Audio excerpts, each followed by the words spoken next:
साथियों, जय हिंद, जय भारत, वंदे मातरम। नमस्कार, मैं वेटरन ओम प्रकाश जैसलमेर से आज आपके सामने एक बहुत ही विशेष मुद्दा लेके उपस्थित हुआ हूँ कि कल हमारे फौजी न्यूज़ के महेश चौहान जी का एक वीडियो देखा और उसमें इंटरव्यू था हमारे दिग्गज वीरांगना महासंघ के कोऑर्डिनेटर चरण सिंह साहब का। अच्छा लगा, इंटरव्यू अच्छा था और उसमें जो विषय था वो शहीद स्मारक था, उसकी मद का था और साथ में जो मद अलॉट हुई है उसको सही तरीके से खर्च न करने का या जो कुछ भी जो अड़ंगे अड़ा रहे हैं जैसे कैसे भी, यानी कि वहाँ उस शहीद स्मारक को सही तरीके से मेंटेन या उसको बनाने में आ रही दिक्कतों के बारे में जिक्र हुआ था, जिसके बारे में साहब ने बताया कि भी हमने आईवीओ के लेटर पैड पे उन्होंने एक्शन भी लिया है और सरकार को लिखा है और ये सब किया है। ये वीडियो अच्छा वायरल हुआ। मेरे पास कुछ बंदों के फ़ोन आए और हमारे राजस्थान से जो फ़ोन आए सीकर से लेके झुंझुनू से लेके हमारे यहाँ जैसलमेर जो भी हमारे जितनी भी हमारी दिग्गज वीरांगना महासंघ जो महासंघ में हम शामिल है, फेडरेशन ऑफ वेटरन एसोसिएशन, और फेडरेशन वेटरन एसोसिएशन हमारे ही एक साथी ने जो बात किया था तो उनके अध्यक्ष ने भी ये किया, यस ये होना चाहिए। वो यस कहने का मतलब ये है कि भाई अगर हरियाणा में जो दिग्गज वीरांगना महासंघ के जो एफिलेटेड जो यूनिट्स है, अगर वो वहाँ पे कार्रवाई करती है तो बहुत ही अच्छी बात है, बहुत ही बढ़िया है। आप वहाँ पे धरना प्रदर्शन भूख हड़ताल जो करनी है प्रशासन के समक्ष कीजिए और खड़े हो जाइए, क्यों कि रोने से कोई हक नहीं देता है। ये जो साल डेढ़ साल वहाँ जो एक हमारी एक ही हमारा संगठन सिर्फ वहाँ एक अपना एक तरह से कब्जा जमा के बैठा था और अपने आप को कब्जायती मान रहा था, किसी और को मतलब वो वहाँ का हक देने के लिए वो कभी ऐसा था ही नहीं कि मैं दे रहा हूँ, नहीं, उसको तो कब्जा चाहिए था और कब्जे के ऊपर अपने आप को पूरी इंडिया में साबित करना था। लेकिन ऐसा होता नहीं है। जब हम सैनिक हैं, मिलके चलते हैं, तब हम स्थापित हो जाते हैं। अदरवाइज हम अगर एक भेड़ इधर गई एक भेड़ इधर गई तो हम कहीं अपने आप को स्थापित नहीं कर पाएंगे।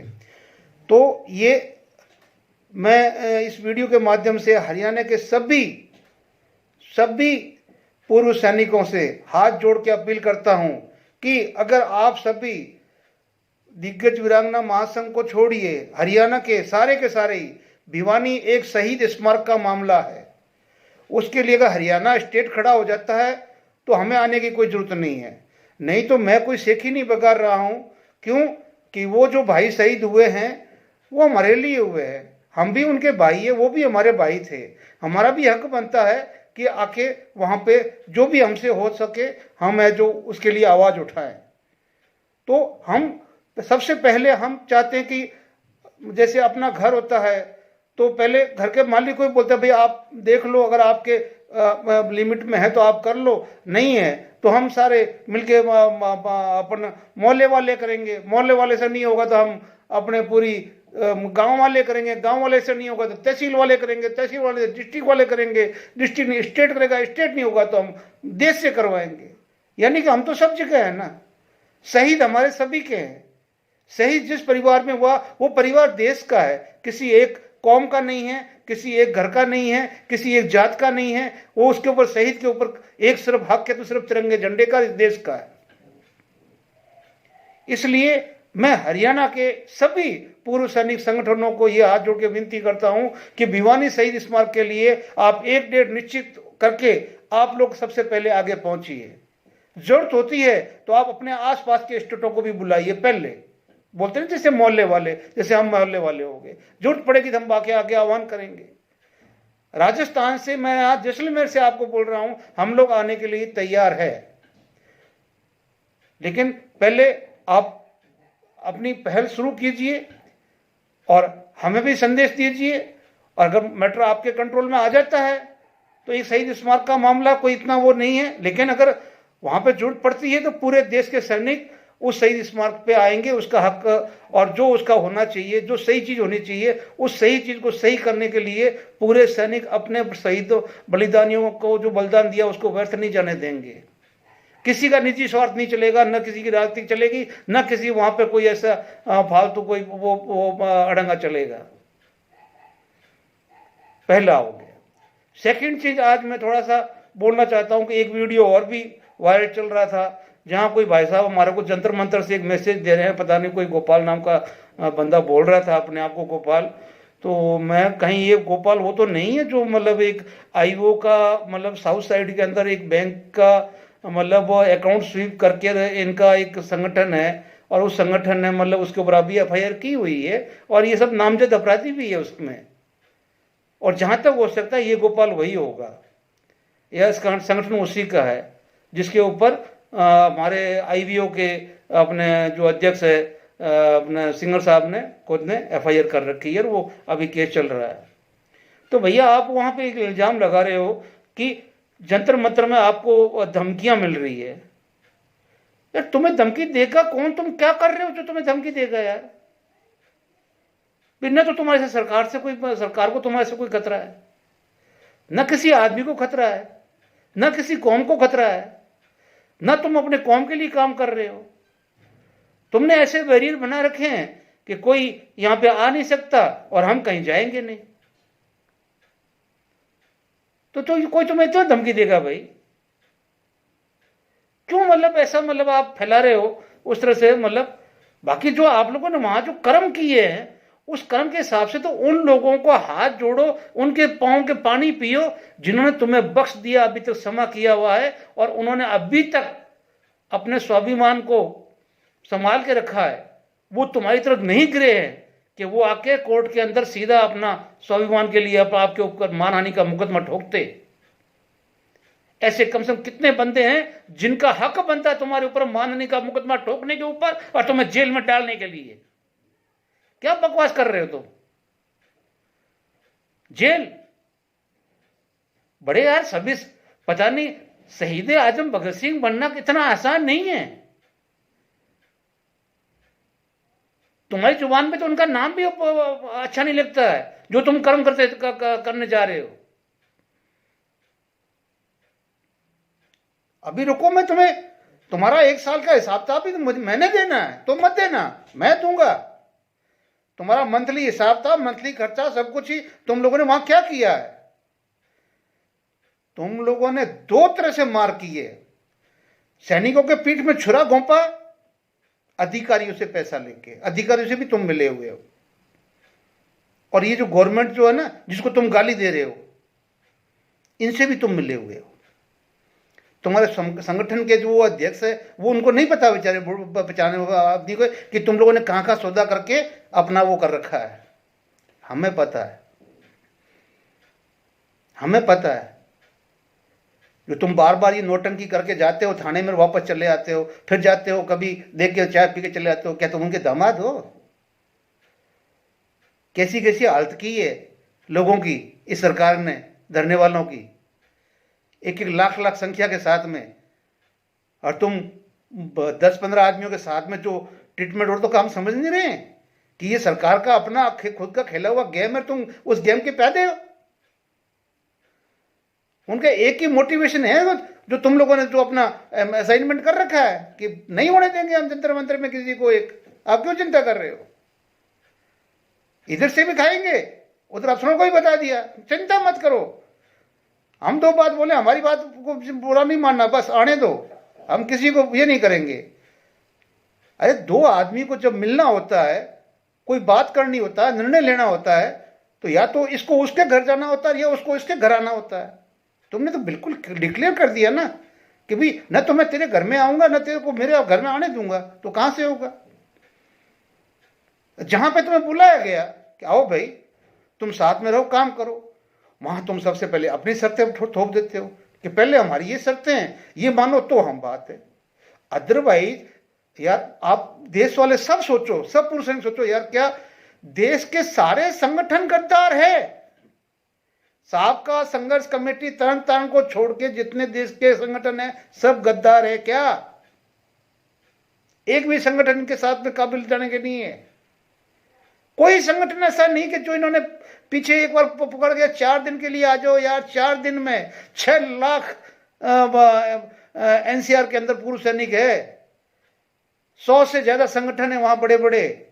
4 दिन के लिए कोई एक आदमी है कि वहां पाँव नहीं दे रहा कि हाँ ठीक है आप जाओ सम्मू बॉर्डर पे करो और हम 4 दिन हम संभालते हैं। क्यों नहीं भाई, क्यों नौटंकी कर रहे हो?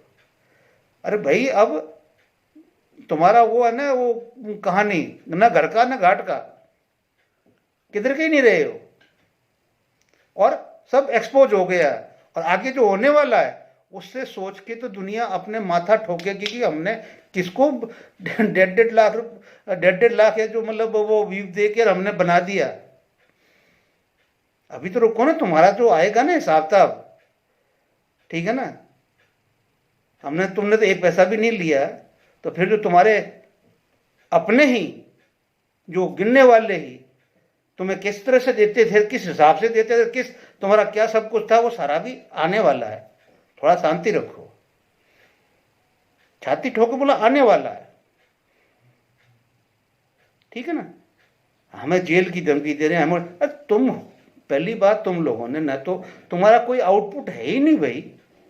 अगर तुम लोगों ने 15 में अगर मान लो वीर बहादुर साहब के साथ को छोड़कर एक टेंट लगाया तब भी तुम्हारे क्या पा लिया तुम लोगों ने? जहर पे लिया क्या पा लिया? टंकी में चढ़ के क्या पा लिया? बस रोक ली क्या पा लिया? रेक रोक ली क्या पा लिया? अभी साल भर 4 आदमी को बिठा के रखा, क्यों बिठा रखा, कैसे रखा, उसके पीछे की कहानी भी तुम पब्लिक को बताओगे तुम या मैं बताऊं? उसके पीछे कहानी कौन बताएगा? मैं बताऊंगा, तुम नहीं बताओगे।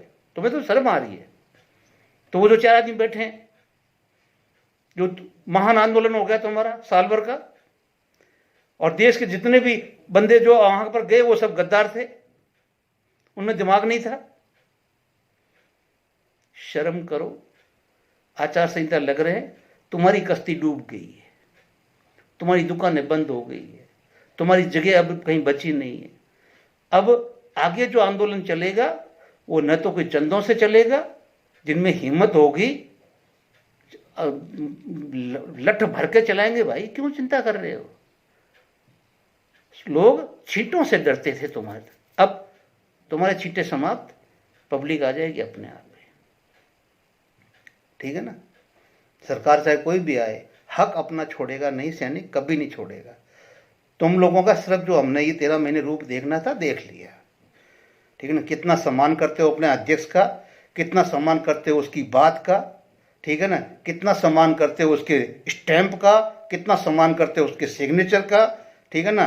पूरे 13 महीने में पता नहीं कितनी बार प्रगट सिंह साहब का सिग्नेचर करके। और एक बात वो भी याद आई कि हम पहले सोचते थे कि यार ये दाढ़ी मेजर है, ये चलो इसका मुंह ऐसा ही है बेचारा, चलो इसके ने फौज में बेचारे नौकरी नहीं की, 7-8 साल नौकरी की, तो इसको क्या पता कि फौज का अनुशासन या जो संस्कृति कैसी है, नहीं पता चलता आदमी को, ठीक है ना। वो 10 साल तो फुटबॉल ही होती है फौज के अंदर, एक जवान का क्या है, फुटबॉल है। तो हम इसके मुंह को चलो कोई बात नहीं है, धीरे धीरे वो एयरफोर्स वाला क्या नाम है गोरेलाल, वो भी निकल गया, उसके मुंह से भी वही गाड़ियाँ, वही माँ बहन ये वो 7 पीढ़ी की सबकी ऐसी की तैसी, ठीक है ना। पीली टट्टी नीली पट्टी, पता नहीं इतनी टट्टियाँ कहाँ देखी इन लोगों ने, भगवान जाने। टट्टियाँ देखते रहे जिंदगी में और कुछ किया भी भगवान जाने। फिर धीरे धीरे बाद में देखा तो हमारे एक वो साउथ वाले जो अब मैं जिसकी बात कर रहा हूँ, वो भाई साहब भी, अरे पूरे देश के अंदर तुम्हारे को डिस्टर्ब करने वाला अर्जुन सिंह राठौड़, जैसलमेर वाला झांडसा वकील, ठीक है ना, शेखावत झुंझुनूवाला और रोहिल्ला एक वालदार, कितनी किनकी ताकत होगी जो तुम्हारे को डिस्टर्ब कर देगा जब पूरा देश तुम्हारे साथ में है। 1.5 लाख तुम्हारे व्यूवर्स है, तुम्हारे व्यूवर्स 1% नहीं आए तुम्हारे कहने के ऊपर, तुम तो डूब मरो चलो पानी के अंदर। कौन से व्यूवर्स थे तुम्हारे जो बोलते थे भाई जिंदाबाद, भाई जिंदाबाद, भाई जिंदाबाद? कहाँ गई तुम्हारी जिंदाबाद, कहाँ गई तुम्हारी जय हिंद? और जब बस में देखा 3 तारीख को, तो वो जिसको हम आज तक हर बाल को अच्छा समझ रहे थे वो भी टट्टी कर रहा है, वो भी 10 सूंघ रहा है, वो भी 10 की क्वालिटी चेक कर रहा है। वो भी दस्त को नीली पीली पता नहीं कितनी प्रकार की होती है भाई, हमने तो ऐसा भी देखा नहीं है। बच्चों को होती है नीली पीली होती होगी या क्या पता नहीं क्या, लेकिन हम नीचे घुस के भी अभी तक खुद की दस्ती नहीं देखी, तो अभी इनको क्या बताएं यार। लेकिन इनको दस्तों का और टट्टियों का पता नहीं, इनका नीचे वाली चीजों का उनका सभी का इतना एक्सपीरियंस कहाँ से आ गया यार। जिंदगी भर इन लोगों ने इन्हीं के ऊपर डॉक्टरेट की क्या, लगता है इन्हीं पे की है, इन्हीं पे की है, और लोग उन्हीं को सुनना चाहते हैं। तुम सच ठोकते हैं, उसको मत सुनो, तो साला सच बोल रहा हो, मत सुनो भाई, आपकी मर्जी है, हम तो सच ही बोलेंगे। जय जय भारत।